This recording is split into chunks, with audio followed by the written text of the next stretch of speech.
Conarec 2017, completando 15 anos, eu estou aqui com o Felipe Mendes, da GFK.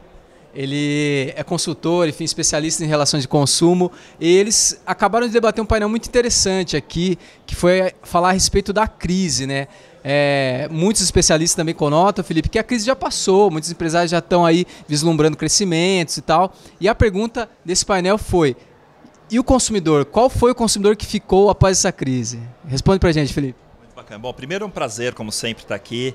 Há 5 anos que eu venho sempre e cada vez melhor, os temas cada vez mais interessantes. O consumidor que ficou é muito interessante porque ele é um consumidor muito mais consciente. Acho que esse que é o primeiro ponto. É um consumidor que antes tinha uma propensão ao gasto talvez maior, porque estava no mood, na vibe de fazer isso, e também porque tinha dinheiro. Agora ele começa a recuperar um pouco o seu poder econômico, mas ele está mais consciente. Marcas, quantidades, ele mais informado. A grande diferença é essa, é a consciência do consumidor, que ele consegue muito mais rápido do que antes. Acho que uma análise bacana também a gente levantar aqui é que o que se vê, que os empresários estão buscando muito essa sinergia com a experiência do consumidor, para depois transformar isso em receita, para depois prospectar um produto, enfim, vendas. É um pouco do que a gente vê nesse cenário, né? E muito se denota também da participação das novas gerações por conta disso, né? A gente sabe que a geração millennial ainda não tem um poder aquisitivo, um poder de compra tão grande, então isso começa agora a delimitar alguns novos caminhos aí para você ofertar melhores experiências para depois criar receita, né? Por aí, Felipe, eu queria ver a sua opinião em relação a isso, né? Quais são os key points aí que você acha importante para essas empresas começarem agora, a partir das experiências, obter receita? Perfeito. Existe uma nova tendência, a gente discutiu no painel, que é a educação. Educar o consumidor sobre coisas, educar sobre o bom consumo. Por exemplo, o Serasa, por exemplo, a Experian acabou de lançar o Score, que antes era uma coisa que só os bancos tinham, eles lançaram para o mercado, né? O Mastercard está fazendo uma campanha também nacional de explicar a função do crédito. Todas as empresas que lá passaram estão falando muito sobre educação. Então acho que essa é a grande diferença. Antes a propaganda era uma mensagem que ela dizia: eu sou assim.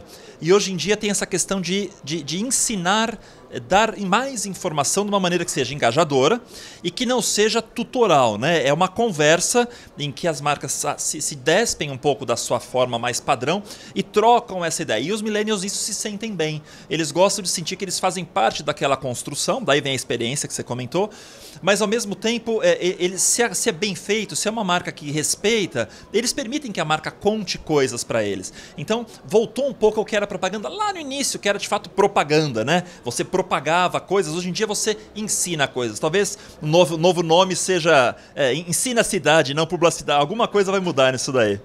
Excelente análise, Felipe. Muito interessante também esse fato da propaganda, né?